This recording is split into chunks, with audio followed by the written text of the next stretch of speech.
ਜੀ ਹਾਂ, ਹੁਣ ਪ੍ਰੋਗਰਾਮ ਦਾ ਸਮਾਂ ਹੋ ਗਿਆ ਖਬਰ ਤੇ ਨਜ਼ਰ ਬਲਤੇਜ ਪੰਨੂ ਜੀ ਦੇ ਨਾਲ। ਖਬਰਾਂ ਸੁਣਨ ਤੋਂ ਪਹਿਲਾਂ ਅਸੀਂ ਅੱਜ ਦੇ ਸਪਾਂਸਰਾਂ ਦਾ ਧੰਨਵਾਦ ਕਰਦੇ ਹਾਂ ਜੀ। ਖਾਲਸਾ ਇੰਸ਼ੋਰੈਂਸ, ਗੁਰਦੀਪ ਸਿੰਘ ਬਿਰਦੀ ਕਲੋਵਿਸ ਤੋਂ, ਇਸ਼ਨਜੀਤ ਸਿੰਘ ਖਲੋਠੀ ਯੂਬਾ ਸਿਟੀ ਤੋਂ, ਸਤਨਾਮ ਸਿੰਘ ਸ਼ੇਰਗਿੱਲ ਸੈਲਮਾ ਤੋਂ, ਮਨਦੀਪ ਸਿੰਘ ਤੇ ਸਰਬਜੀਤ ਕੌਰ ਸੈਨੋਜ਼ੇ ਤੋਂ, ਜੱਸੀ ਗਿੱਲ ਪਲੰਬਿੰਗ ਵਾਲੇ ਤੇ ਲਾਲੀ ਸਿੱਧੂ ਬੇਕਰਸਫੀਲਡ ਤੋਂ, ਪ੍ਰੀਤਮ ਸਿੰਘ ਤੇ ਤਲਵਿੰਦਰ ਸਿੰਘ ਗਿੱਲ ਬੇਕਰਸਫੀਲਡ ਤੋਂ, ਹਰਵਿੰਦਰ ਸਿੰਘ ਸਮਰਾ ਯੂਬਾ ਸਿਟੀ ਤੋਂ, ਕਸ਼ਮੀਰ ਸਿੰਘ ਸੈਕਰਮੈਂਟੋ ਤੋਂ, ਸਾਊਥ ਵੈਸਟ ਫਾਰਮੇਸੀ ਬੇਕਰਸਫੀਲਡ ਵਾਲੇ, ਗੁਰਬੀਰ ਸਿੰਘ ਬਰਾੜ ਫਰੈਜ਼ਨੋ ਤੋਂ ਅਤੇ ਹਰਬੰਸ ਸਿੰਘ ਉੱਪਲ ਯੂਬਾ ਸਿਟੀ ਤੋਂ। ਇਹ ਸਪਾਂਸਰਾਂ ਦਾ ਬਹੁਤ ਬਹੁਤ ਧੰਨਵਾਦ ਕਰਦੇ ਹਾਂ ਅਸੀਂ। ਅਤੇ ਹੁਣ ਜੀ ਅਸੀਂ ਜਾਂਦੇ ਹਾਂ ਖਬਰਾਂ ਵੱਲ। ਹਾਂਜੀ ਬਲਤੇਜ ਪੰਨੂ ਜੀ, ਸਤਿ ਸ਼੍ਰੀ ਅਕਾਲ, ਜੀ ਆਇਆਂ ਨੂੰ ਜੀ। ਮਿਹਰਬਾਨੀ, ਧੰਨਵਾਦ, ਸਤਿ ਸ਼੍ਰੀ ਅਕਾਲ ਜੀ। ਔਰ ਅੱਜ ਦੇ ਇਸ ਪ੍ਰੋਗਰਾਮ ਦੇ ਵਿੱਚ ਇੱਕ ਵਾਰੀ ਫਿਰ ਆਪਾਂ ਝਾਤ ਮਾਰਾਂਗੇ ਪੰਜਾਬ ਦੇ ਵਿੱਚ, ਭਾਰਤ ਦੇ ਵਿੱਚ ਕੀ ਕੁਛ ਜਿਹੜਾ ਪਿਛਲੇ 24 ਘੰਟਿਆਂ ਦੇ ਦੌਰਾਨ ਵਾਪਰਿਆ ਔਰ ਉਹਦੇ ਉੱਤੇ ਕੀ ਜਿਹੜੀ ਜੀ ਉਹ ਟਿੱਪਣੀ ਹੈ। ਸੋ ਜਿਹੜੇ ਵੱਖਵਾਦੀ ਨੇ ਉਹਨਾਂ ਦੇ ਉੱਤੇ ਸ਼ਿਕੰਜਾ ਜਿਹੜਾ ਇੱਥੇ ਜੰਮੂ ਕਸ਼ਮੀਰ ਦੇ ਵਿੱਚ ਕੱਸਿਆ ਜਾ ਰਿਹਾ, ਜਿਹੜੀ NIA ਹੈ, ਨੈਸ਼ਨਲ ਇਨਵੈਸਟੀਗੇਸ਼ਨ ਏਜੰਸੀ, ਉਹਦਾ ਗ੍ਰਿਫਤਾਰੀਆਂ ਦਾ ਦੌਰ ਜਾਰੀ ਹੈ। ਹੁਰੀਅਤ ਦੇ ਇੱਕ ਹੋਰ ਆਗੂ ਦਵਿੰਦਰ ਸਿੰਘ ਬਹਿਲ, ਉਹਨੂੰ ਬਖਸ਼ੀ ਨਗਰ ਜੰਮੂ ਵਿਚਲੇ ਉਹਦੇ ਘਰ ਤੋਂ ਚੁੱਕਿਆ ਗਿਆ। ਗੈਰ ਮੁਸਲਿਮ ਵੱਖਵਾਦੀ ਆਗੂਆਂ ਦੇ ਵਿੱਚੋਂ ਬਹਿਲ ਨੂੰ 4 ਘੰਟਿਆਂ ਤੋਂ ਵੱਧ ਹਿਰਾਸਤ ਦੇ ਵਿੱਚ ਜਿਹੜਾ ਜੀ ਉਹ ਰੱਖਿਆ ਗਿਆ। Davinder Singh Behl Jammu Kashmir social peace forum ਦਾ ਚੇਅਰਮੈਨ ਹੈ, ਜਿਹੜਾ ਕਿ ਹੁਰੀਅਤ ਕਾਨਫਰੰਸ ਦਾ ਜਿਹੜਾ ਗਿਲਾਨੀ ਧੜਾ ਉਹਦਾ ਇੱਕ ਹਿੱਸਾ ਹੈ ਔਰ ਉਹ ਹੁਰੀਅਤ ਦੇ ਕਾਨੂੰਨੀ ਸੈੱਲ ਦਾ ਵੀ ਮੈਂਬਰ ਹੈ। ਵਾਦੀ ਦੇ ਵਿੱਚ ਜਿਹੜੇ ਵੱਖਵਾਦੀ ਨੇ ਉਹਨਾਂ ਦੀਆਂ ਅੰਤਮ ਰਸਮਾਂ ਦੇ ਮੌਕੇ ਦੇ ਉੱਤੇ ਉਹ ਅਕਸਰ ਹਾਜ਼ਰ ਹੁੰਦਾ। ਨੈਸ਼ਨਲ ਇਨਵੈਸਟੀਗੇਸ਼ਨ ਏਜੰਸੀ ਦੇ ਸੂਤਰਾਂ ਦੇ ਮੁਤਾਬਕ ਕਿਹਾ ਗਿਆ ਕਿ ਦਵਿੰਦਰ ਸਿੰਘ ਬਹਿਲ ਦੇ ਦਫ਼ਤਰ ਤੇ ਘਰ ਦੇ ਉੱਤੇ ਛਾਪਾ ਮਾਰਿਆ ਗਿਆ, ਜਿੱਥੋਂ 4 ਸੈੱਲਫੋਨ, ਟੈਬਲੇਟ ਤੇ ਕੁਝ ਦਸਤਾਵੇਜ਼ ਜਿਹੜੇ ਆ ਉਹ ਬਰਾਮਦ ਕੀਤੇ ਗਏ ਆ। ਇਹ ਆਪਣੇ ਆਪ ਦੇ ਵਿੱਚ ਥੋੜੀ ਜਿਹੀ ਡਿਫਰੈਂਟ ਗੱਲ ਇਹਦੇ ਵਿੱਚ ਇਹ ਆ ਕਿ ਅਦਰ ਦੈਨ ਇੱਕ ਭਾਈਚਾਰੇ ਤੋਂ ਦੂਜੇ ਭਾਈਚਾਰੇ ਦਾ ਜਿਹੜਾ ਜੀ ਬੰਦਾ, ਇਹ ਪਹਿਲੀ ਵਾਰੀ ਹੋਇਆ ਕਿ ਇਹ ਗ੍ਰਿਫਤਾਰੀ ਜਿਹੜੀ ਆ ਇਸ ਕਿਸਮ ਦੇ ਨਾਲ ਹੋਈ ਆ। NIA ਜਿਹੜੀ ਆ ਉਹ ਇਹ ਕਹਿੰਦੀ ਆ ਕਿ ਫੰਡਿੰਗ ਵਗੈਰਾ ਕਰਨ ਦੇ ਮਾਮਲੇ ਦੇ ਵਿੱਚ ਇਹ ਜਿਹੜਾ ਦਵਿੰਦਰ ਸਿੰਘ ਬਹਿਲ ਹੈ ਉਹਦਾ ਵੀ ਹੱਥ ਹੈ। ਬਾਕੀ ਅਜੇ ਜਿਹੜੇ ਆ ਜੀ ਉਹ ਵੇਰਵੇ ਆਉਣੇ ਬਾਕੀ ਨੇ। ਅਕਸਰ ਡਰੱਗ ਦੀ ਆਪਾਂ ਗੱਲ ਜਿਹੜੀ ਆ ਜੀ ਉਹ ਕਰਦੇ ਆ ਕਿ ਚਿੱਟਾ ਜਿਹੜਾ ਉਹ ਕਿੰਨਾ ਕੁ ਛਾਇਆ ਪਿਆ ਇੱਥੇ। ਪੰਜਾਬ ਦੇ ਵਿੱਚੋਂ ਵੱਡੀ ਮਾਤਰਾ ਦੇ ਵਿੱਚ ਰਿਕਵਰੀ ਜਿਹੜੀ ਆ ਉਹ ਹੁੰਦੀ ਰਹਿੰਦੀ ਆ। ਅਕਸਰ 5 ਕਰੋੜ ਦੀ ਫੜੀ ਗਈ, 10 ਕਰੋੜ ਦੀ ਫੜੀ ਗਈ, 15 ਕਰੋੜ ਦੀ ਜਿਹੜੀ ਫੜੀ ਗਈ, 100 ਕਰੋੜ ਰੁਪਈਏ ਤੱਕ ਦੀ ਜਿਹੜੀ ਹੈਰੋਇਨ ਹੈ ਉਹ ਇੱਥੋਂ ਫੜੀ ਜਾਂਦੀ ਹੈ। ਪਰ ਹੁਣ ਜਿਹੜਾ ਜੀ ਤਕਰੀਬਨ ਬਹੁਤੇ ਲੋਕ ਜਿਹੜੇ ਨੇ ਉਹਨਾਂ ਨੇ ਮੂੰਹ 'ਚ ਉਂਗਲਾਂ ਪਾ ਲਈਆਂ ਕਿ ਜਿਹੜੀ ICG ਹੈ ਉਹਨੇ ਅਹਿਮਦਾਬਾਦ ਦੇ ਗੁਜਰਾਤ ਦੇ ਸਮੁੰਦਰੀ ਪਾਣੀਆਂ ਦੇ ਵਿੱਚ ਇੱਕ ਜਿਹੜਾ ਸਮੁੰਦਰੀ ਜਹਾਜ਼ ਸੀਗਾ ਉਹਨੂੰ ਘੇਰ ਕੇ ਉਹਦੇ ਵਿੱਚੋਂ 1500 ਕਿਲੋ ਹੈਰੋਇਨ ਜਿਹੜੀ ਆ ਉਹ ਬਰਾਮਦ ਕੀਤੀ। ਜਿਹੜਾ ਅੰਤਰਰਾਸ਼ਟਰੀ ਮੰਡੀ ਦੇ ਵਿੱਚ ਇਹਦਾ ਭਾਅ 3500 ਕਰੋੜ ਰੁਪਈਆ ਜਿਹੜਾ ਉਹ ਦੱਸਿਆ ਗਿਆ। ਨਸ਼ੇ ਦੀ ਹੁਣ ਤੱਕ ਫੜੀ ਗਈ ਇਹ ਸਭ ਤੋਂ ਵੱਡੀ ਖੇਪ ਹੈ। ICG, intelligence bureau, police, custom, ਜਲ ਸੈਨਾ ਜਿਹੜੀਆਂ ਏਜੰਸੀਆਂ ਨੇ ਉਹਨਾਂ ਦੇ ਵੱਲੋਂ ਇਹਦੀ ਬਰਾਮਦਗੀ ਦੇ ਬਾਰੇ ਤਫਤੀਸ਼ ਕੀਤੀ ਜਾ ਰਹੀ ਹੈ। ਰੱਖਿਆ ਮਾਮਲੇ ਬਾਰੇ ਜਿਹੜੇ ਅਧਿਕਾਰੀ ਨੇ ਉਹਨਾਂ ਨੇ ਇਹ ਗੱਲ ਕਹੀ ਆ ਕਿ ਭਾਰਤੀ ਜਿਹੜੇ ਤੱਟ ਰੱਖਿਅਕ ਨੇ ਉਹਨਾਂ ਨੇ ਸਮੁੰਦਰ ਪਾਵਕ ਨੇ ਜਿਹੜਾ ਸੀਗਾ ਇੱਕ ਜਹਾਜ਼ ਹੈਨਰੀ ਨੂੰ ਘੇਰਿਆ, ਉਹਦੇ ਵਿੱਚੋਂ 1500 ਕਿਲੋ ਜਿਹੜੀ ਹੈਰੋਇਨ ਸੀ ਉਹ ਬਰਾਮਦ ਕੀਤੀ ਗਈ। ਖੁਫੀਆ ਰਿਪੋਰਟਾਂ ਮਿਲਣ ਤੋਂ ਬਾਅਦ ਇਹਨੂੰ ਜਿਹੜਾ ਸੀਗਾ ਜੀ ਦੁਪਹਿਰੇ 12 ਵਜੇ ਦੇ ਕਰੀਬ ਘੇਰਿਆ ਗਿਆ। ਇਹ ਕਿਹਾ ਜਾਂਦਾ ਹੈ ਕਿ ਜਿਹੜੇ ਇਹ ਸਮਗਲਰ ਨੇ ਜਿਨ੍ਹਾਂ ਦੇ ਵਿਦੇਸ਼ਾਂ ਦੇ ਨਾਲ ਲਿੰਕ ਨੇ, ਕਿਉਂਕਿ ਵਿਦੇਸ਼ਾਂ ਨੂੰ ਇੱਥੋਂ ਜਿਹੜੀ ਹੈ ਜੀ ਉਹ ਚੜ੍ਹਦੀ ਆ, ਉਹਨਾਂ ਨੇ ਆਪਣੇ ਥਾਂ ਟਿਕਾਣੇ ਜਿਹੜੇ ਆ ਜੀ ਪੰਜਾਬ ਦੇ ਵਿੱਚ ਕੁਝ ਸਖਤੀ ਹੋਣ ਕਰਕੇ ਬਦਲੇ ਆ। ਇਹ ਵੀ ਕਿਹਾ ਜਾਂਦਾ ਜੀ ਕਿ ਅੱਜ ਕੱਲ੍ਹ ਜਿਹੜਾ ਜੀ ਇਹਨਾਂ ਦਾ ਹੈੱਡਕੁਆਟਰ ਆ ਉਹ ਮੁੰਬਈ ਵਗੈਰਾ ਵੱਲ ਜਿਹੜਾ ਜੀ ਉਹ ਸ਼ਿਫਟ ਹੋ ਗਿਆ। ਜਿਹੜੀ ਖੇਪ ਚੜ੍ਹਦੀ ਆ ਉਹਦਾ ਵੀ ਜਗ੍ਹਾ ਸਥਾਨ ਜਿਹੜਾ ਉਹ ਬਦਲਿਆ ਗਿਆ। ਇਸੇ ਕਰਕੇ ਗੁਜਰਾਤ ਦੇ ਵਿੱਚੋਂ ਏਡੀ ਵੱਡੀ ਮਾਤਰਾ ਦੇ ਵਿੱਚ ਇਹ ਚਿੱਟਾ ਜਿਹੜਾ ਹੈਰੋਇਨ ਆ ਜੀ ਉਹ ਬਰਾਮਦ ਕੀਤੀ ਗਈ ਆ, ਜਿਹੜਾ ਕਿ ਹੁਣ ਤੱਕ ਦਾ ਰਿਕਾਰਡ ਹੈ ਕਿ ਇੰਨੀ ਵੱਡੀ ਮਾਤਰਾ ਦੇ ਵਿੱਚ ਇਹ ਜਿਹੜੀ ਆ ਉਹ ਹੈਰੋਇਨ ਬਰਾਮਦ ਕੀਤੀ ਗਈ ਆ।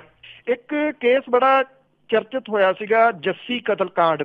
ਐਕਚੁਅਲੀ ਇਹਦੀ ਤਾਰਾਂ ਜਿਹੜੀਆਂ ਜੀ ਉਹ ਕੈਨੇਡਾ ਦੇ ਨਾਲ ਨੇ ਜੁੜੀਆਂ ਹੋਈਆਂ, ਕਿਉਂਕਿ ਜਿਹੜੀ ਇੱਕ ਲੜਕੀ ਸੀਗੀ ਇਹ ਜੱਸੀ ਜਸਵਿੰਦਰ ਕੌਰ ਜੱਸੀ ਉਹ ਕੈਨੇਡਾ ਤੋਂ ਆਈ ਸੀ ਤੇ ਇੱਥੇ 3 ਵੀਲਰ ਚਲਾਉਂਦੇ ਸੁਖਵਿੰਦਰ ਸਿੰਘ ਉਰਫ ਮਿੱਠੂ ਦੇ ਨਾਲ ਜਿਹੜੀ ਸੀਗੇ ਜੀ ਉਹਦਾ ਇਸ਼ਕ ਹੋ ਗਿਆ ਔਰ ਇਹਨਾਂ ਨੇ ਵਿਆਹ ਜਿਹੜਾ ਸੀ ਉਹ ਕਰਾ ਲਿਆ। ਬਾਅਦ ਦੇ ਵਿੱਚ ਸੁਪਾਰੀ ਦੇ ਕੇ ਜੱਸੀ ਨੂੰ ਕਤਲ ਕਰਵਾ ਦਿੱਤਾ ਗਿਆ ਔਰ ਜਿਹੜਾ ਮਿੱਠੂ ਸੀਗਾ ਉਹ ਬਚ ਗਿਆ ਸੀ ਇਸ ਹਮਲੇ ਦੇ ਵਿੱਚ। ਜਿਹੜਾ ਸੁਖਵਿੰਦਰ ਸਿੰਘ ਉਰਫ ਮਿੱਠੂ ਆ ਜੀ ਇਹ ਕੌਂਕੇ ਖੋਸਾ ਦਾ ਰਹਿਣ ਵਾਲਾ, ਇਹ ਚਰਚਿਤ ਇਸ ਕਰਕੇ ਇੱਕ ਵਾਰੀ ਫੇਰ ਦੁਬਾਰਾ ਜਿਹੜਾ ਜੀ ਉਹ ਹੋਇਆ ਕਿਉਂਕਿ ਇਹ ਜਿਹੜਾ ਕਾਂਡ ਜਦੋਂ ਹੋਇਆ ਸੀ ਜੱਸੀ ਕਾਂਡ ਤਾਂ ਜਿਹੜਾ ਇੰਟਰਨੈਸ਼ਨਲ ਮੀਡੀਆ ਉਹਦੇ ਵਿੱਚ ਇਹਦਾ ਬਹੁਤ ਵੱਡਾ ਚਰਚਾ ਜਿਹੜਾ ਜੀ ਹੋਇਆ ਸੀਗਾ ਕਿ ਜਿਹੜੀ ਆਨਰ ਕਿਲਿੰਗ ਹੈ ਉਹ ਕਿਹੜੇ ਤਰੀਕੇ ਦੇ ਨਾਲ ਕਰਵਾਈ ਜਾਂਦੀ ਹੈ। ਹਾਲਾਂਕਿ ਇਹ ਕੇਸ ਜਿਹੜਾ ਜੀ ਉਹ ਅਦਾਲਤਾਂ ਦੇ ਵਿੱਚ ਹੈ। ਕੈਨੇਡਾ ਦੇ ਵਿੱਚ ਬੈਠੇ ਜੱਸੀ ਦੇ ਜਿਹੜੇ ਮਾਪੇ ਨੇ ਉਹਨਾਂ ਨੂੰ ਵਾਪਸ ਲਿਆਉਣਾ ਅਜੇ ਇੱਥੇ ਬਾਕੀ ਆ। ਇਹ ਕੇਸ ਇਸ ਕਰਕੇ ਹੁਣ ਚਰਚਿਤ ਹੋ ਗਿਆ ਕਿ ਸੁਖਵਿੰਦਰ ਸਿੰਘ ਉਰਫ ਮਿੱਠੂ ਜਿਹੜਾ ਉਹਨੇ ਆਪਣਾ ਇਹ ਕੇਸ ਜਿਹੜੇ ਕੈਪਟਨ ਅਮਰਿੰਦਰ ਸਿੰਘ ਹੋਰਾਂ ਦੀ ਸਰਕਾਰ ਦੇ ਵੱਲੋਂ ਇੱਕ ਕਮਿਸ਼ਨ ਬਣਾਇਆ ਗਿਆ ਜਿਹੜੇ ਇੱਥੇ ਪਿਛਲੇ 10 ਸਾਲਾਂ ਦੇ ਦੌਰਾਨ ਜਿਹੜੇ ਕੇਸ ਦਰਜ ਹੋਏ ਆ ਉਹਨਾਂ ਦੇ ਵਾਸਤੇ, ਉਹਨਾਂ ਦੀ ਘੋਖ ਜਿਹੜਾ ਦੀ ਉਹ ਕਰਨ ਦੇ ਵਾਸਤੇ। ਸੋ ਇਸ ਕਮਿਸ਼ਨ ਦੇ ਕੋਲੇ ਇਹ ਕੇਸ ਜਿਹੜਾ ਦੀ ਉਹ ਚਲੇ ਗਿਆ। ਪੰਜਾਬ ਪੁਲਿਸ ਦੇ ਵੱਲੋਂ ਹੁਣ ਮਿੱਠੂ ਦੇ ਖਿਲਾਫ ਪਿਛਲੇ 10 ਸਾਲਾਂ ਦੇ ਦੌਰਾਨ ਉਹਦੇ ਖਿਲਾਫ ਦਰਜ ਕੀਤੇ ਗਏ ਝੂਠੇ ਕੇਸਾਂ ਦੀ ਘੋਖ ਜਿਹੜੀ ਹੈ ਜੀ ਉਹ ਕਰੂਗਾ। ਮਿੱਠੂ ਜਿਹੜਾ ਦੀ ਉਹ ਇਹ ਕਹਿੰਦਾ ਹੈ ਕਿ ਉਹਦਾ ਕਸੂਰ ਸਿਰਫ ਇਹ ਸੀਗਾ ਕਿ ਜੱਸੀ ਦੇ ਨਾਲ ਉਹਦਾ ਇਸ਼ਕ ਸੀਗਾ, ਉਹਨੇ ਉਹਨਾਂ ਵਿਆਹ ਕਰਵਾ ਲਿਆ। ਉਹ ਕਹਿੰਦਾ ਕਿ ਮਿੱਠੂ ਦੇ ਮੇਰੇ ਖਿਲਾਫ ਉਹ ਕਹਿੰਦਾ ਕਿ ਬਲਾਤਕਾਰ, ਦੰਗਾ ਕਰਨ, ਲੁੱਟ ਖੋਹ, ਨਸ਼ਾ ਤਸਕਰੀ ਕਈ ਕੇਸ ਜਿਹੜੇ ਆ ਜੀ ਉਹ ਦਰਜ ਕੀਤੇ ਹੋਏ ਨੇ। ਉਹ ਕਹਿੰਦਾ ਕਿ ਬਲਾਤਕਾਰ ਦੇ ਕੇਸ ਦੇ ਵਿੱਚ ਤਾਂ ਉਹ 3.5 ਸਾਲ ਜੇਲ੍ਹ ਦੇ ਅੰਦਰ ਜਿਹੜਾ ਦੀ ਉਹ ਡੱਕਿਆ ਰਿਹਾ। ਮਿੱਠੂ ਨੇ ਜੱਸੀ ਦੀ ਮਾਂ ਤੇ ਮਾਮੇ ਖਿਲਾਫ ਬਿਆਨ ਵਾਪਸ ਲੈਣ ਤੋਂ ਨਾ ਕਰਤੀ। ਉਹਨੇ ਕਿਹਾ ਕਿ ਅਜੇ ਮੁਕੱਦਮੇ ਦਾ ਸਾਹਮਣਾ ਕਰਨਾ ਪੈ ਰਿਹਾ ਪਰ ਮਿੱਠੂ ਕਈ ਪੁਲਿਸ ਕੇਸਾਂ ਦਾ ਸਾਹਮਣਾ ਜਿਹੜਾ ਦੀ ਉਹ ਕਰ ਰਿਹਾ। ਉਹਨੇ ਕਿਹਾ ਕਿ 10 ਲੱਖ ਤੋਂ ਲੈ ਕੇ 1.5 ਕਰੋੜ ਰੁਪਏ 14 ਏਕੜ ਜ਼ਮੀਨ ਵਿਦੇਸ਼ 'ਚ ਵਸਾਉਣ ਦੀਆਂ ਪੇਸ਼ਕਸ਼ਾਂ ਵੀ ਉਹਨੂੰ ਮਿਲੀਆਂ ਪਰ ਉਹਨੇ ਕਿਹਾ ਕਿ ਉਹ ਜੱਸੀ ਦੀ ਮਾਂ ਤੇ ਮਾਮੇ ਨੂੰ ਸਜ਼ਾ ਦਿਵਾਉਣੀ ਚਾਹੁੰਦਾ ਜਿਹਦੇ ਕਰਕੇ ਉਹ ਥਿੜਕਿਆ ਨਹੀਂ ਤੇ ਉਹਨੂੰ ਥਿੜਕਾਉਣ ਦੇ ਵਾਸਤੇ ਪੁਲਿਸ ਜਿਹੜੀ ਆ ਉਹਨੂੰ ਇੰਨੇ ਸਾਰੇ ਕੇਸਾਂ ਦੇ ਵਿੱਚ ਜਿਹੜਾ ਜੀ ਉਹ ਪਿਛਲੇ ਸਾਲਾਂ ਤੋਂ ਫਸਾਈ ਫਿਰਦੀ ਰਹੀ ਆ। ਜਿਹੜਾ ਇਹ ਮਹਿਤਾਬ ਸਿੰਘ ਗਿੱਲ ਹੋਰਾਂ ਦੀ ਅਗਵਾਈ ਦੇ ਵਿੱਚ ਜਿਹੜਾ ਕਮਿਸ਼ਨ ਬਣਿਆ ਹੁਣ ਉਹਦੇ ਉੱਤੇ ਆ ਜੀ ਮਿੱਠੂ ਦੀ ਡੋਰੀ ਕਿ ਉਹ ਇਹਨਾਂ ਕੇਸਾਂ ਨੂੰ ਕਿਵੇਂ ਘੋਖਦਾ ਤੇ ਇਹਨਾਂ ਦੇ ਵਿੱਚ ਕਿੰਨੇ ਜਿਹੜੇ ਕੇਸ ਨੇ ਉਹ ਗਲਤ ਪਾਏ ਜਾਂਦੇ ਨੇ। ਇੱਕੋ ਬੰਦੇ ਜਿਹੜੇ ਤੁਸੀਂ ਕਹਿ ਲਓ ਕਿ ਜਿਹਦੇ ਉੱਤੇ ਇੰਨੇ ਮਾਮਲੇ ਜਿਹੜੇ ਦੀ ਉਹ ਦਰਜ ਕਰ ਦਿੱਤੇ ਜਾਣ, ਕਿਤੇ ਨਾ ਕਿਤੇ ਖੁੰਦਕਤਾ ਜਿਹੜੀ ਦੀ ਉਹ ਦਿੰਦੀ ਹੋਈ ਆ। ਪਰ ਸਵਾਲ ਇਹ ਆ ਕਿ ਮਿੱਠੂ ਨੂੰ ਜਿਹੜਾ ਸੀਗਾ ਉਹ ਫਸਾਉਣ ਦੇ ਵਾਸਤੇ ਕਿਸੇ ਨਾ ਕਿਸੇ ਰਾਜਨੇਤਾ ਦਾ ਹੱਥ ਇਹਦੇ ਵਿੱਚ ਜ਼ਰੂਰ ਹੋਊਗਾ। ਉਹ ਕੌਣ ਹੈ ਇਹਦੇ ਵਾਸਤੇ ਜਿਹੜਾ ਦੀ ਮੇਰਾ ਖਿਆਲ ਕਮਿਸ਼ਨ ਦੀ ਜਿਹੜੀ ਪੜਚੋਲ ਹੋਣੀ ਆ ਉਹਦਾ ਇੰਤਜ਼ਾਰ ਹੀ ਕੀਤਾ ਜਾਵੇ ਤਾਂ ਉਹ ਬੈਟਰ ਹੈ। ਕੁਛ ਆਫਿਸਰ ਹੁੰਦੇ ਨੇ ਜੀ ਉਹ ਜਿੱਥੇ ਜਾਂਦੇ ਨੇ ਉੱਥੇ ਆਪਣੇ ਵਧੀਆ ਕੰਮਾਂ ਕਾਰਾਂ ਦੇ ਕਰਕੇ ਚਰਚਿਤ ਹੋ ਜਾਂਦੇ ਨੇ। ਵੈਸੇ ਤਾਂ ਇਦਾਂ ਦੇ ਹੁਣ ਅਫਸਰ ਜਿਹੜੇ ਆ ਜੀ ਬਹੁਤ ਥੋੜੇ ਜਿਹੇ ਰਹਿ ਗਏ ਆ। ਉਂਗਲੀ ਜਿਹੜੇ ਹੱਥ ਦੇ ਪੋਟੇ ਆ ਉਹ ਵੀ ਜਿਹੜਾ ਜੀ ਜ਼ਿਆਦਾ ਨੇ ਜੇ ਉਹਨਾਂ ਨੂੰ ਗਿਣਨਾ ਹੋਵੇ ਪਰ ਫਿਰ ਵੀ ਉਹ ਆਪਣੇ ਕੰਮਾਂ ਦੇ ਕਰਕੇ ਆਪਣੀ ਹਾਜ਼ਰੀ ਜਿਹੜੀ ਆ ਜੀ ਉਹ ਕਿਸੇ ਨਾ ਕਿਸੇ ਰੂਪ ਦੇ ਵਿੱਚ ਲਵਾਉਂਦੇ ਰਹਿੰਦੇ ਆ। ਪਿਛਲੇ 10 ਸਾਲਾਂ ਦੇ ਦੌਰਾਨ ਖੁੱਡੇ ਲਾਈਨ ਲਾ ਕੇ ਰੱਖੇ ਗਏ ਇੱਕ ਇਸੇ ਤਰ੍ਹਾਂ ਦੇ ਆਫਿਸਰ ਕਾਹਨ ਸਿੰਘ ਪੰਨੂ ਹੁਰੀ ਪਿਛਲੇ ਦਿਨੀ ਲਾਏ ਗਏ ਜੀ ਪੰਜਾਬ ਪ੍ਰਦੂਸ਼ਣ ਕੰਟਰੋਲ ਬੋਰਡ ਦੇ ਵਿੱਚ ਜੀ। ਔਰ ਪੰਜਾਬ ਪੋਲਿਊਸ਼ਨ ਕੰਟਰੋਲ ਬੋਰਡ ਦੇ ਉੱਤੇ ਜਿਹੜਾ ਜੀ ਲੱਗਣ ਤੋਂ ਬਾਅਦ ਉਹਨਾਂ ਦੇ ਵੱਲੋਂ ਕੁਝ ਕੰਮ ਜਿਹੜੇ ਆ ਜੀ ਉਹ ਸ਼ਲਾਘਾ ਵਾਲੇ ਕੀਤੇ ਜਾ ਰਹੇ ਆ। ਇੱਕ ਤਾਂ ਜਿਹੜਾ ਪੋਲਿਊਸ਼ਨ ਪਾਉਂਦੀਆਂ ਇੰਡਸਟਰੀਆਂ ਉਹਨਾਂ ਦੇ ਉੱਤੇ ਸ਼ਿਕੰਜਾ ਜਿਹੜਾ ਜੀ ਉਹ ਕੱਸਿਆ ਜਾ ਰਿਹਾ। ਇਹਦੇ ਨਾਲ ਨਾਲ ਜਿਹੜੇ ਕੰਨ ਪਾੜਵੇਂ ਹਾਰਨ ਨੇ ਖਾਸ ਤੌਰ ਦੇ ਉੱਤੇ ਪ੍ਰਾਈਵੇਟ ਬੱਸਾਂ ਦੇ ਉੱਤੇ ਲੱਗੇ ਨੇ ਜਾਂ ਟਰੱਕਾਂ ਦੇ ਉੱਤੇ ਲੱਗੇ ਨੇ ਇਹਨਾਂ ਦੇ ਉੱਤੇ ਹੁਣ ਜਿਹੜਾ ਜੀ ਉਹ ਵੱਡਾ ਸ਼ਿਕੰਜਾ ਕੱਸਿਆ ਜਾ ਰਿਹਾ ਕਿਉਂਕਿ ਇਹ ਜਿਹੜੇ ਹਾਰਨ ਨੇ ਇੱਕ ਤਾਂ ਹਾਦਸਿਆਂ ਦਾ ਕਾਰਨ ਬਣਦੇ ਆ। ਬੱਸਾਂ ਵਾਲੇ ਜਿਹੜੇ ਆ ਜੀ ਕਿਸੇ ਵੀ ਕਾਰ ਜਾਂ ਜਿਹੜੇ ਦੂਜੇ ਵਹੀਕਲ ਨੇ ਉਹਨਾਂ ਦੇ ਬਿਲਕੁਲ ਉੱਪਰ ਜਾ ਕੇ ਜਦੋਂ ਇਹ ਤੇਜ਼ ਹਾਰਨ ਵਜਾਉਂਦੇ ਆ ਤਾਂ ਇੱਕ ਤਾਂ ਉਹ ਹਾਦਸੇ ਦਾ ਸ਼ਿਕਾਰ ਜਿਹੜਾ ਜੀ ਉਹ ਹੋ ਜਾਂਦੇ ਆ, ਇੱਕਦਮ ਤਰਬਕ ਕੇ ਜਿਹੜਾ ਜੀ ਉਹ ਕਿਤੇ ਨਾ ਕਿਤੇ ਮਾਰ ਬਹਿੰਦੇ ਆ, ਇਹ ਕਾਰਨ ਬਣਦਾ। ਦੂਜਾ ਜਿਹੜਾ ਜੀ ਇਹ ਜਿਹੜੇ ਹਾਰਨ ਨੇ ਇਹ ਬੋਲੇਪਨ ਦਾ ਵੀ ਕਾਰਨ ਬਣ ਰਹੇ ਆ, ਬਹੁਤ ਤੇਜ਼ ਜਿਹੜੇ ਵਜਾਏ ਜਾਂਦੇ ਆ। ਬੋਰਡ ਹੁਣ ਇਹ ਚਾਹੁੰਦਾ ਕਿ ਵਹੀਕਲ ਦੇ ਵਿੱਚ ਤੇਜ਼ ਆਵਾਜ਼ ਵਾਲੇ ਤੇ ਪ੍ਰੈਸ਼ਰ ਵਾਲੇ ਜਿਹੜੇ ਹਾਰਨ ਨੇ ਉਹ ਬੰਦ ਕੀਤੇ ਜਾਣ। ਜਿੰਨਾ ਵੀ ਵਹੀਕਲ ਦੇ ਉੱਤੇ ਪ੍ਰੈਸ਼ਰ ਹਾਰਨ ਲੱਗੇ ਹੋਣਗੇ ਉਹਨਾਂ ਦਾ ਚਲਾਨ ਕੀਤਾ ਜਾਊਗਾ। ਹਾਰਨ ਜਿਹੜਾ ਜੀ ਉਹ ਤੁਰੰਤ ਉੱਥੇ ਲਾਇਆ ਜਾਊਗਾ, ਸਿਰਫ ਜਿਹੜਾ ਜੀ ਚਲਾਨ ਹੀ ਨਹੀਂ ਕੀਤਾ ਜਾਊਗਾ। ਪ੍ਰੈਸ਼ਰ ਹਾਰਨਾਂ ਦੇ ਉੱਤੇ ਮੁਕੰਮਲ ਰੂਪ ਦੇ ਵਿੱਚ ਮਨਾਹੀ ਜਿਹੜੀ ਹੈ ਜੀ ਉਹ ਪੰਜਾਬ ਦੇ ਵਿੱਚ ਹੋਣ ਜਾ ਰਹੀ ਹੈ ਤੇ ਪੰਜਾਬ ਜਿਹੜਾ ਕੁਝ ਕੁ ਉਹਨਾਂ ਰਾਜਾਂ ਦੇ ਵਿੱਚ ਸ਼ਾਮਲ ਹੋ ਜਾਊਗਾ ਜਿੱਥੇ ਕਿ ਇਹਨਾਂ ਪ੍ਰੈਸ਼ਰ ਵਾਲੇ ਹਾਰਨਾਂ ਦੇ ਉੱਤੇ ਪਾਬੰਦੀ ਹੈ। ਜਿਹੜੇ ਕਾਹਨ ਸਿੰਘ ਪੰਨੂ ਹੋਰੀ ਨੇ ਉਹ ਕਹਿੰਦੇ ਨੇ ਕਿ ਭਾਰਤ ਦੇ ਵਿੱਚ ਟ੍ਰੈਫਿਕ ਜੰਕਸ਼ਨਾਂ ਤੇ ਵਹੀਕਲ ਦੇ ਸ਼ੋਰ ਦੀ ਕੋਈ ਜਿਹੜੀ ਲਿਮਿਟ ਨਹੀਂ ਹੈਗੀ। ਮੇਨ ਹਾਈਵੇ ਦੇ ਉੱਤੇ ਜਿਹੜਾ ਹਾਰਨ ਨੇ ਇਹਨਾਂ ਦਾ ਰੌਲਾ 100 ਤੋਂ ਲੈ ਕੇ 10 ਡੈਸੀਬਲ ਤੱਕ ਹੁੰਦਾ ਜਿਹੜਾ ਕਿ ਰੌਕ ਕੰਸਰਟ ਦੇ ਰੌਲੇ ਦੇ ਬਰਾਬਰ ਹੈ। ਜਿਹੜੀ WHO ਹੈ ਉਹਦੇ ਅਨੁਸਾਰ ਇਹ ਰੌਲਾ ਜਿਹੜਾ ਜੀ ਸੁਰੱਖਿਅਤ ਸੀਮਾ ਤੋਂ ਵੱਧ ਹੈ। ਜਿਹੜੀ ਵਰਲਡ ਹੈਲਥ ਆਰਗੇਨਾਈਜੇਸ਼ਨ ਹੈ ਉਹ ਇਹ ਕਹਿੰਦੀ ਹੈ ਕਿ ਲੰਮੇ ਸਮੇਂ ਤੱਕ 85 ਤੋਂ 90 ਡੈਸੀਬਲ ਆਵਾਜ਼ ਦੇ ਵਿੱਚ ਰਹਿਣ ਕਰਕੇ ਸੁਣਨ ਸ਼ਕਤੀ ਜਿਹੜੀ ਹੈ ਜੀ ਉਹ ਘਟ ਜਾਂਦੀ ਆ। ਬੱਸਾਂ ਤੇ ਮੋਟਰਸਾਈਕਲ ਦੇ ਤੇਜ਼ ਆਵਾਜ਼ ਜਿਹੜੀ ਹੈ ਜੀ ਇਹ ਮੁੱਖ ਚਿੰਤਾ ਦਾ ਵਿਸ਼ਾ ਇਸ ਵੇਲੇ ਇਸ ਆਫੀਸਰ ਦੇ ਵਾਸਤੇ ਹੈ ਜੀ। ਉਹ ਇਹ ਕਹਿੰਦੇ ਆ ਕਿ ਵੱਡੀ ਗਿਣਤੀ ਦੇ ਵਿੱਚ ਜਿਹੜੇ ਵਹੀਕਲ ਨੇ ਪੰਜਾਬ ਦੀਆਂ ਸੜਕਾਂ ਤੇ ਚੱਲਦੇ ਨੇ।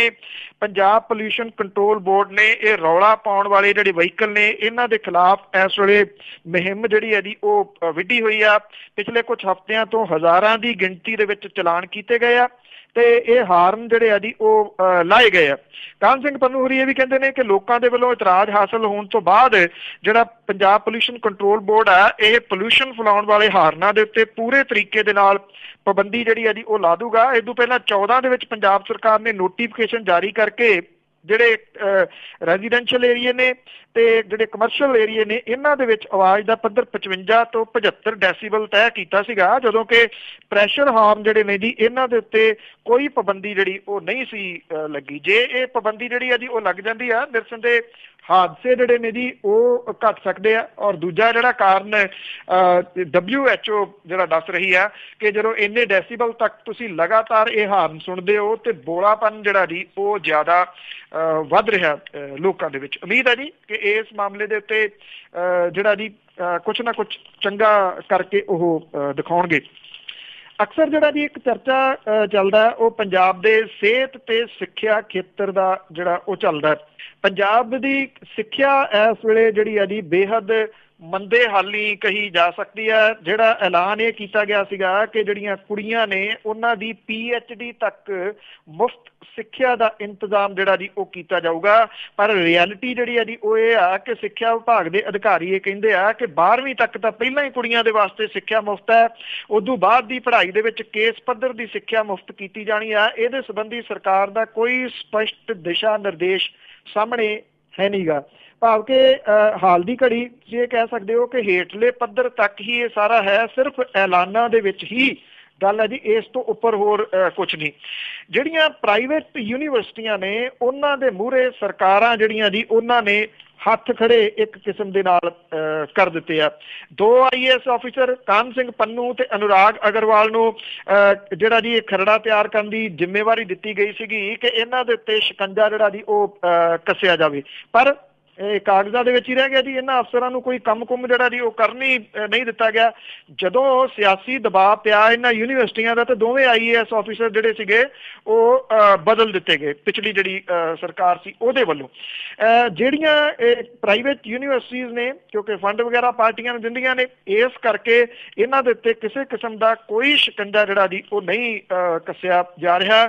ਜਿਹੜੇ ਕੱਚੇ ਅਧਿਆਪਕ ਭਰਤੀ ਕਰਨ ਦੀ ਨੀਤੀ ਆ ਉਹਨੇ ਜਿਹੜੀ ਹਾਇਰ ਐਜੂਕੇਸ਼ਨ ਹੈ ਜੀ ਉਹ ਇੱਕ ਕਿਸਮ ਦੇ ਨਾਲ ਲੀਹ ਤੋਂ ਜਿਹੜੀ ਹੈ ਜੀ ਉਹ ਲਾ ਦਿੱਤੀ ਹੈ। ਸਰਕਾਰੀ ਕਾਲਜਾਂ ਦੇ ਵਿੱਚ 1873 ਪੋਸਟਾਂ ਦੇ ਉੱਤੇ ਸਿਰਫ 595 ਰੈਗੂਲਰ ਪ੍ਰੋਫੈਸਰ ਜਿਹੜੇ ਆ ਜੀ ਉਹ ਲੱਗੇ ਹੋਏ ਆ। ਇੱਕ ਪ੍ਰਿੰਸੀਪਲ ਨੂੰ 3 ਕਾਲਜਾਂ ਦਾ ਜ਼ਿੰਮਾ ਜਿਹੜਾ ਜੀ ਉਹ ਦਿੱਤਾ ਹੋਇਆ ਜਿਹਦੇ ਕਰਕੇ ਇਹ ਢਾਂਚਾ ਜਿਹੜਾ ਜੀ ਬਿਲਕੁਲ ਡਾਵਾਂਡੋਲ ਹੋ ਕੇ ਰਹਿ ਗਿਆ। ਜਿਹੜੇ ਸੈਲਫ ਫਾਈਨੈਂਸ ਕੋਰਸ ਨੇ ਉਹਨਾਂ ਨੇ ਸਰਕਾਰੀ ਕੋਰਸ ਜਿਹੜੇ ਆ ਜੀ ਉਹ ਪੜ੍ਹਨੇ ਪਾਏ ਹੋਏ ਨੇ। ਜਿਹੜੇ ਕਿੱਤਾ ਮੁਖੀ ਕੋਰਸ ਨੇ ਉਹਨਾਂ ਦੀਆਂ ਫੀਸਾਂ ਤੋਂ ਕਾਲਜ ਨੂੰ 6 ਕਰੋੜ ਤੋਂ ਵੱਧ ਸਾਲਾਨਾ ਜਿਹੜੀ ਹੈ ਜੀ ਉਹ ਆਮਦਨ ਹੁੰਦੀ ਆ। ਵਿਦਿਆਰਥੀ ਜਿਹੜੇ ਨੇ ਜੀ ਉਹ ਔਖੇ ਨੇ। ਪ੍ਰਾਈਵੇਟ ਐਜੂਕੇਸ਼ਨ ਦਾ ਜਿਹੜਾ ਕਲਚਰ ਆ ਜੀ ਉਹਨੇ ਇੱਕ ਕਿਸਮ ਦੇ ਨਾਲ ਜਿਹੜਾ ਸਰਕਾਰੀ ਐਜੂਕੇਸ਼ਨ ਢਾਂਚਾ ਸੀਗਾ ਜੀ ਉਹਨੂੰ ਤਹਿਸ ਨਹਿਸ ਕਰਕੇ ਰੱਖ ਦਿੱਤਾ ਜੀ। ਇਹ ਮੌਜੂਦਾ ਜਿਹੜਾ ਜੀ ਉਹ ਹਾਲਾਤ ਹੈ। ਪਿਛਲੇ ਦਿਨਾਂ ਤੋਂ ਇੱਕ ਬੜਾ ਜਿਹੜਾ ਜੀ ਉਹ ਚਰਚਾ ਦੇ ਵਿੱਚ ਚੱਲ ਰਿਹਾ ਜਿਹੜਾ ਦਿੱਲੀ ਦੇ ਮੁੱਖ ਮੰਤਰੀ ਤੇ ਆਮ ਆਦਮੀ ਪਾਰਟੀ ਦੇ ਨੈਸ਼ਨਲ ਕਨਵੀਨਰ ਅਰਵਿੰਦ ਕੇਜਰੀਵਾਲ ਹੋਰਾਂ ਦੇ ਉੱਤੇ ਮਾਣਹਾਨੀ ਦਾ ਮੁਕੱਦਮਾ ਜਿਹੜਾ ਕੀਤਾ ਗਿਆ। ਅਰੁਣ ਜੇਤਲੀ ਜਿਹੜੇ ਕਿ ਭਾਰਤ ਦੇ ਫਾਈਨਾਂਸ ਮਿਨਿਸਟਰ ਨੇ एक्चुअली ये मामला वो आ ਜਿਹੜਾ ਦਿੱਲੀ ਦੇ ਆਪਣੇ ਕ੍ਰਿਕਟ ਐਸੋਸੀਏਸ਼ਨ ਹੈ ਉਹਦੇ ਬਾਰੇ ਦੇ ਵਿੱਚ ਕੁਝ ਇਲਜ਼ਾਮ ਜਿਹੜੇ ਜੀ ਕੁਝ ਸਮਾਂ ਪਹਿਲਾਂ ਅਰਵਿੰਦ ਕੇਜਰੀਵਾਲ ਹੋਰਾਂ ਨੇ ਲਾਏ ਸੀਗੇ। ਅਰੁਣ ਜੇਤਲੀ ਹੋਰੀ ਜਿਹੜੇ ਨੇ ਉਹਨਾਂ ਨੇ ਇਹ ਮੁਕੱਦਮਾ ਉਹਨਾਂ ਦੇ ਉੱਤੇ ਮਾਣਹਾਨੀ ਦਾ ਦਰਜ ਕੀਤਾ। ਜਦੋਂ ਰਾਮ ਜੇਠ ਮਲਾਨੀ ਹੋਰੀ ਉਹਨਾਂ ਦਾ ਕੇਸ ਲੜ ਰਹੇ ਸੀ, ਉਹਨਾਂ ਨੇ ਕੁਝ ਲਫ਼ਜ਼ ਜਿਹੜੇ ਵਰਤੇ ਅਰੁਣ ਜੇਤਲੀ ਹੋਰਾਂ ਦੇ ਵਾਸਤੇ, ਉਹਨਾਂ ਨੇ ਇੱਕ ਹੋਰ 10 ਕਰੋੜ ਦਾ ਜਿਹੜਾ ਮੁਕੱਦਮਾ ਸੀ ਮਾਨਹਾਨੀ ਦਾ ਉਹ ਅਰਵਿੰਦ ਕੇਜਰੀਵਾਲ ਹੋਰਾਂ ਦੇ ਉੱਤੇ ਕਰ ਦਿੱਤਾ ਜੀ। ਹੁਣ ਅਰਵਿੰਦ ਕੇਜਰੀਵਾਲ ਹੋਰਾਂ ਨੇ ਜਾਂ ਉਹਨਾਂ ਦੇ ਜਿਹੜੇ ਵਕੀਲ ਨੇ ਉਹਨਾਂ ਨੇ ਇੱਕ ਨਵਾਂ ਪੈਂਤੜਾ ਮਲਦਿਆਂ ਹੋਇਆ ਜਿਹੜੀ ਇਹ ਦਿੱਲੀ ਡਿਸਟ੍ਰਿਕਟ ਕ੍ਰਿਕਟ ਕਲੱਬ ਹੈ ਇਹਦੀਆਂ ਜਿੰਨੀਆਂ ਮੀਟਿੰਗਸ ਹੁੰਦੀਆਂ ਰਹੀਆਂ ਨੇ ਉਹਦੀਆਂ ਸਾਰੀ ਮਿੰਟ ਬੁੱਕ ਜਿਹੜੀਆਂ ਜੀ ਉਹ ਅਦਾਲਤ ਦੇ ਵਿੱਚ ਪੇਸ਼ ਕਰਨ ਦੇ ਵਾਸਤੇ ਪਟੀਸ਼ਨ ਜਿਹੜੀ ਆ ਜੀ ਉਹ ਪਾਈ ਹੈ। ਇਹਦੇ ਤੋਂ ਕਾਫੀ ਜਿਹੜਾ ਜੀ ਰੌਲਾ ਰੱਪਾ ਪੈ ਗਿਆ। ਜਿਹੜੇ ਅਰੁਣ ਜੇਤਲੀ ਨੇ ਉਹ ਵਿਰੋਧ ਕਰ ਰਹੇ ਨੇ, ਉਹਨਾਂ ਦੇ ਜਿਹੜੇ ਵਕੀਲ ਨੇ ਉਹ ਕਹਿੰਦੇ ਆ ਕਿ ਅਰਵਿੰਦ ਕੇਜਰੀਵਾਲ ਹੋਰੀ ਇਸ ਕੇਸ ਨੂੰ ਲਮਕਾਉਣ ਦੇ ਕਰਕੇ ਇਹ ਵੇਰਵਾ ਜਿਹੜਾ ਜੀ ਉਹ ਸਾਰਾ ਮੰਗ ਰਹੇ ਨੇ। ਅਰਵਿੰਦ ਕੇਜਰੀਵਾਲ ਹੋਰਾਂ ਨੇ ਇੱਕ ਅਰਜ਼ੀ ਦੇ ਰਾਹੀਂ ਅਰੁਣ ਜੇਤਲੀ ਹੋਰਾਂ ਦੇ 2000 ਤੋਂ ਲੈ ਕੇ 2013 ਦੇ ਦਰਮਿਆਨ DDCA ਦੇ ਮੁਖੀ ਰਹਿੰਦਿਆਂ ਹੋਇਆਂ ਬੋਰਡ ਤੇ ਜਨਰਲ ਬੋਡੀ ਦੀਆਂ 1999 ਤੋਂ 14 ਦੀਆਂ ਬੈਠਕਾਂ ਜਿਹੜੀ ਮਿੰਟ ਬੁੱਕਸ ਹੈ ਇਹਦੇ ਵੇਰਵੇ ਅਦਾਲਤ ਦੇ ਵਿੱਚ ਪੇਸ਼ ਕਰਨ ਦੀ ਮੰਗ ਜਿਹੜੀ ਹੈ ਜੀ ਉਹ ਕੀਤੀ ਆ। ਅਜੇ ਇਹਦੇ ਉੱਤੇ ਅਦਾਲਤ ਨੇ ਜਿਹੜਾ ਜੀ ਉਹ ਕੋਈ ਫੈਸਲਾ ਨਹੀਂ ਲਿਆ, ਪਰ ਇੰਨਾ ਜ਼ਰੂਰ ਹੈ ਕਿ ਜੇ ਇਹ ਮਿੰਟ ਬੁੱਕਸ ਇੰਨੀਆਂ ਜਿਹੜੀਆਂ ਦੀ ਉਹ ਪੁਰਾਣੀਆਂ ਸਾਂਭੀਆਂ ਹੋਈਆਂ ਨੇ ਜੇ ਉਹ ਸਾਹਮਣੇ ਆਉਂਦੀਆਂ ਨੇ ਤੇ ਕਾਫੀ ਹੱਦ ਤੱਕ ਅਰਵਿੰਦ ਕੇਜਰੀਵਾਲ ਹੋਰਾਂ ਦਾ ਜਿਹੜਾ ਕੇਸ ਹੈ ਜੀ ਉਹ ਨਵੀਂ ਟਰਨ ਇੱਕ ਲੈ ਸਕਦਾ ਹੈ। ਇਹ ਕੇਸ ਕਿਸ ਪਾਸੇ ਵੱਲ ਨੂੰ ਜਾਂਦਾ ਹੈ, ਕਿਹਦੇ ਹੱਕ ਦੇ ਵਿੱਚ ਕਿਹਦੇ ਵਿਰੋਧ ਦੇ ਵਿੱਚ ਜਾਂਦਾ ਹੈ, ਇਹਦੇ ਵਾਸਤੇ ਤਾਂ ਕੁਝ ਸਮਾਂ ਜਿਹੜਾ ਜੀ ਉਹ ਇੰਤਜ਼ਾਰ ਕਰਨਾ ਪਊਗਾ। ਪਰ ਇੰਨਾ ਜ਼ਰੂਰ ਹੈ ਕਿ ਜੇ ਇਹ ਵੇਰਵੇ ਜਨਤਕ ਹੋ ਜਾਂਦੇ ਆ ਤਾਂ ਨਿਰਸੰਦੇਹ ਇਹ ਬੜੇ ਇੰਟਰਸਟਿੰਗ ਜਿਹੜੇ ਜੀ ਇਹ ਵੇਰਵੇ ਹੋਣਗੇ ਕਿ ਕਾਹਦੇ ਵਾਸਤੇ ਇਹ ਮੀਟਿੰਗਸ ਕੀਤੀਆਂ ਜਾਂਦੀਆਂ ਰਹੀਆਂ, ਉਹ ਪਰ ਮੀਟਿੰਗ ਦਾ ਖਰਚਾ ਕੀ ਸੀਗਾ, ਖਰਚੇ ਜਿਹੜੇ ਸੀਗੇ ਜੀ ਉਹ ਕਿੱਥੋਂ ਪੂਰੇ ਕੀਤੇ ਜਾਂਦੇ ਸੀਗੇ। ਸੋ ਇਸ ਪੱਖੋਂ ਇਹ ਬੜਾ ਇੰਟਰਸਟਿੰਗ ਜਿਹੜਾ ਜੀ ਉਹ ਰਹੂਗਾ। ਪੰਜਾਬ ਦੇ ਵਿੱਚ ਅਮਨ ਕਾਨੂੰਨ ਦੀ ਜਿਹੜੀ ਸਥਿਤੀ ਆ ਉਹ ਕਿਸ ਪਾਸੇ ਵੱਲ ਨੂੰ ਤੁਰੀ ਜਾ ਰਹੀ ਹੈ, ਇਹ ਰੋਜ਼ ਦੀਆਂ ਜਿਹੜੀਆਂ ਦੀ ਉਹ ਖਬਰਾਂ ਦੱਸਦੀਆਂ ਨੇ। ਜੈਤੋ ਦੇ ਵਿੱਚ ਇੱਕ ਸ਼ੈਲਰ ਮਾਲਕ ਦਾ ਜਿਵੇਂ ਦਿਨ ਦਿਹਾੜੇ ਗੈਂਗਸਟਰਾਂ ਨੇ ਜਿਹੜਾ ਉਹ ਕਤਲ ਕੀਤਾ, ਇਹਨੇ ਬਹੁਤ ਵੱਡੇ ਸਵਾਲੀਆ ਚਿੰਨ੍ਹ ਜਿਹੜੇ ਆ ਜੀ ਉਹ ਲਾਤੇ ਆ ਪੰਜਾਬ ਦੀ ਅਮਨ ਕਾਨੂੰਨ ਦੀ ਸਥਿਤੀ ਦੇ ਉੱਤੇ। ਇਹ ਕਿਹਾ ਜਾ ਰਿਹਾ ਜੀ ਕਿ ਜਿਹੜਾ ਪੁਲਿਸ ਦਾ ਸਿਆਸੀਕਰਨ ਪਿਛਲੇ 10 ਸਾਲਾਂ ਦੇ ਦੌਰਾਨ ਹੋ ਗਿਆ ਉਹ ਇੱਕ ਪ੍ਰਮੁੱਖ ਕਾਰਨ ਹੈ ਪੰਜਾਬ ਦੇ ਅਮਨ ਕਾਨੂੰਨ ਦੀ ਮੌਜੂਦਾ ਸਥਿਤੀ ਦਾ, ਕਿਉਂਕਿ ਬਹੁਤਾ ਕੁਝ ਬਦਲਿਆ ਨਹੀਂ, ਉਸੇ ਹੀ ਤਰੀਕੇ ਨਾਲ ਜਿਹੜਾ ਜੀ ਉਹ ਚੱਲੀ ਜਾ ਰਿਹਾ। ਰਵਿੰਦਰ ਕੋਛੜ ਉਰਫ ਪੱਪੂ ਇਹ ਜਿਹੜਾ ਜੀ ਸ਼ੈਲਰ ਮਾਲਕ ਸੀਗਾ, ਇਹਦੀ ਪਹਿਲਾਂ ਕਾਰ ਖੋਹੀ ਗਈ, ਮੁੜ ਕੇ ਉਹ ਕਾਰ ਜਿਹੜੀ ਸੀ ਉਹ ਅਣਪਛਾਤੀ ਮਿਲ ਗਈ। ਹੁਣ ਗੈਂਗਸਟਰ ਜਿਹੜੇ ਸੀਗੇ ਜੀ ਉਹ ਸ਼ਰੇਆਮ, ਕਿਉਂਕਿ CCTV ਫੁਟੇਜ ਦੇ ਵਿੱਚ ਜਿਹੜਾ ਜੀ ਸਾਰਾ ਕੁਝ ਇਹ ਕੈਦ ਹੋ ਗਿਆ, ਉਹ ਸ਼ਰੇਆਮ ਉਹਦੀ ਕਾਰ ਦੇ ਪਿੱਛੇ ਆਉਂਦੇ ਨੇ, ਕਾਰ ਲਾ ਕੇ 6 ਗੋਲੀਆਂ ਉਹਨੂੰ ਨੇੜੇ ਤੋਂ ਮਾਰੀਆਂ ਜਿਹਦੀ ਕਿ ਉੱਥੇ ਮੌਕੇ ਦੇ ਉੱਤੇ ਹੀ ਮੌਤ ਹੋ ਗਈ। ਪੁਲਿਸ ਨੇ FIR ਦੇ ਵਿੱਚ ਇਹ ਦਰਜ ਕੀਤਾ ਕਿ ਇਹ ਵਾਰਦਾਤ ਗੁਰਬਖਸ਼ ਸਿੰਘ ਸੇਵੇਵਾਲਾ ਗਰੋਹ ਦੇ ਮੈਂਬਰਾਂ ਦੀ ਮਦਦ ਦੇ ਨਾਲ ਅੰਜਾਮ ਜਿਹੜੀ ਦਿੱਤੀ ਗਈ ਆ ਤੇ ਇਹਨੂੰ ਹਰਸਿਮਰਨਦੀਪ ਸਿੰਘ ਉਰਫ ਸਿੰਮਾ ਬਾਈਬਲ ਕਲਾਂ ਉਹਨੂੰ ਨਾਮਜ਼ਦ ਕੀਤਾ ਗਿਆ ਜਿਹਨੇ ਕਿ ਇਹ ਕਤਲ ਜਿਹੜਾ ਜੀ ਉਹ ਕੀਤਾ ਦੱਸਿਆ ਜਾ ਰਿਹਾ। ਇਹਨਾਂ ਦੋਵਾਂ ਦੇ ਦੋਨਾਂ ਨੂੰ ਨਾਮਜ਼ਦ ਕੀਤਾ ਗਿਆ। ਇਹਨਾਂ ਦੇ ਦਰਜਨ ਦੇ ਕਰੀਬ ਰਿਸ਼ਤੇਦਾਰਾਂ ਤੋਂ ਪੁਲਿਸ ਨੇ ਪੁੱਛਗਿੱਛ ਜਿਹੜੀ ਹੈ ਜੀ ਉਹ ਕੀਤੀ ਆ। ਅਜੇ ਪੁਲਿਸ ਇਸ ਮਾਮਲੇ ਦੇ ਉੱਤੇ ਬਹੁਤਾ ਕੁਝ ਕਹਿ ਨਹੀਂ ਰਹੀ। ਸਾਈਬਰ ਕ੍ਰਾਈਮ ਵਿੰਗ ਜਿਹੜਾ ਜੀ ਉਹ CCTV ਰਿਕਾਰਡਿੰਗ ਤੇ ਵਾਰਦਾਤ ਵਾਲੇ ਖੇਤਰ ਨੇੜਲੇ ਫੋਨ ਟਾਵਰਾਂ ਦੀਆਂ ਹੋਈਆਂ ਕਾਲਾਂ ਦੇ ਬਾਰੇ ਦੇ ਵਿੱਚ ਜਿਹੜਾ ਜੀ ਉਹ ਡਿਟੇਲ ਲੈ ਰਿਹਾ। ਇਹ ਰਵਿੰਦਰ ਕੋਛੜ ਦੇ ਹੋਏ ਕਤਲ ਤੋਂ ਬਾਅਦ ਜਿਹੜਾ ਬਿਜ਼ਨਸਮੈਨ ਨੇ ਪੰਜਾਬ ਦੇ, ਉਹਨਾਂ ਦੇ ਵਿੱਚ ਇੱਕ ਬਹੁਤ ਡਰ ਦਾ ਮਾਹੌਲ ਜਿਹੜਾ ਉਹ ਪੈਦਾ ਹੋ ਗਿਆ ਕਿ ਜੇ ਬਾਜੇ ਖਾਨੇ ਦੇ ਵਿੱਚ ਜਾਂ ਇੱਥੇ ਜੈਤੋ ਦੇ ਵਿੱਚ ਛੋਟੇ ਜਿਹੇ ਕਸਬੇ ਦੇ ਵਿੱਚ ਇਉਂ ਗੈਂਗਸਟਰ ਜਿਹੜੇ ਆ ਜੀ ਉਹ ਮਹੀਨਾ ਮੰਗਦੇ ਨੇ, ਕਿਉਂਕਿ ਜਿਹੜਾ ਕੋਛੜ ਦਾ ਪਰਿਵਾਰ ਹੈ ਉਹ ਇਹ ਕਹਿੰਦਾ ਸੀਗਾ ਕਿ ਸਾਡੇ ਤੋਂ ਲਗਾਤਾਰ ਦਬਾਅ ਪਾਇਆ ਜਾ ਰਿਹਾ ਹੈ ਕਿ ਅਸੀਂ ਮਹੀਨੇ ਦੇ ਪੈਸੇ ਜਿਹੜੇ ਆ ਜੀ ਉਹ ਦਈਏ ਇਹਨਾਂ ਗੈਂਗਸਟਰਾਂ ਨੂੰ, ਨਹੀਂ ਦਿੱਤੇ ਤੇ ਉਹਨਾਂ ਨੇ ਜਿਹੜਾ ਜੀ ਉਹ ਕਤਲ ਕਰ ਦਿੱਤਾ। ਸੋ ਜਿਹੜਾ ਇਹ ਕਿਹਾ ਜਾ ਰਿਹਾ ਹੈ ਕਿ ਜੇ ਛੋਟੇ ਥਾਵਾਂ ਦੇ ਉੱਤੇ ਇੰਨੇ ਸਰਗਰਮ ਨੇ ਤੇ ਵੱਡੇ ਥਾਵਾਂ ਦੇ ਉੱਤੇ ਕਿੰਨੇ ਜਿਹੜਾ ਜੀ ਉਹ ਸਰਗਰਮ ਹੋਣਗੇ। ਇੱਕ ਬਹੁਤ ਵੱਡਾ ਡਰ ਜਿਹੜਾ ਜੀ ਉਹ ਬਿਜ਼ਨਸ ਭਾਈਚਾਰੇ ਦੇ ਮਨਾਂ ਦੇ ਅੰਦਰ ਬੈਠ ਗਿਆ ਇਸ ਕਤਲ ਤੋਂ ਬਾਅਦ। ਸਰਕਾਰ ਦਾ ਅਜੇ ਇਸ ਸੰਬੰਧੀ ਕੋਈ ਬਿਆਨ ਜਿਹੜਾ ਜੀ ਉਹ ਨਹੀਂ ਆਇਆ। ਪੁਲਿਸ ਦੇ ਵੇਰਵਿਆਂ ਦੀ ਅਜੇ ਉਡੀਕ ਜਿਹੜੀ ਹੈ ਜੀ ਉਹ ਕਰਨੀ ਹੋਊਗੀ ਕਿ ਕਿਹਦੀਆਂ ਗ੍ਰਿਫਤਾਰੀਆਂ ਜਿਹੜੀਆਂ ਜੀ ਉਹ ਕੀਤੀਆਂ ਜਾਂਦੀਆਂ ਨੇ। ਪੁਲਿਸ ਆਪ ਮੰਨਦੀ ਆ ਕਿ ਇਸ ਵੇਲੇ 3 ਦਰਜਨ ਦੇ ਕਰੀਬ ਜਿਹੜੇ ਗੈਂਗਸਟਰ ਨੇ ਉਹ ਪੰਜਾਬ ਦੇ ਵਿੱਚ ਨੇ। ਇਸ ਵੇਲੇ ਜਿਹੜੀ ਬਿਹਾਰ ਦੇ ਵਿੱਚ ਜਿਹੜੀ ਸਥਿਤੀ ਬਣੀ ਸੀਗੀ, ਉਦੋਂ ਬਾਅਦ ਜਿਹੋ ਜਿਹਾ ਮਾਹੌਲ ਜਿਹੜਾ ਬਣਿਆ ਪਿਆ ਸਮੁੱਚੇ ਮੁਲਕ ਦੇ ਵਿੱਚ, ਸੂਬਿਆਂ ਦੇ ਵਿੱਚ ਜਿੱਥੇ ਗੈਰ ਭਾਜਪਾ ਸਰਕਾਰਾਂ ਨੇ, ਉੱਥੇ ਡਰ ਦਾ ਮਾਹੌਲ ਹੈ ਕਿ ਪਤਾ ਨਹੀਂ ਕਿਹੜੇ ਤਰੀਕੇ ਦੇ ਨਾਲ ਉੱਥੇ ਵੀ ਭਾਜਪਾ ਦੀ ਸਰਕਾਰ ਜਿਹੜੀ ਆ ਉਹ ਆ ਜਾਣੀ ਆ। ਇਹਦਾ ਤੁਸੀਂ ਇੱਕ ਅੰਦਾਜ਼ਾ ਇੱਥੋਂ ਵੀ ਲਾ ਸਕਦੇ ਹੋ ਕਿ ਗੁਜਰਾਤ ਦੇ ਵਿੱਚ ਜਿਹੜੇ ਕਾਂਗਰਸ ਦੇ MLA ਨੇ, ਉਹਨਾਂ ਨੂੰ ਤੋੜਨ ਤੇ ਜੋੜਨ ਦਾ ਸਿਲਸਿਲਾ ਲਗਾਤਾਰ ਜਿਹੜਾ ਜੀ ਉਹ ਜਾਰੀ ਆ।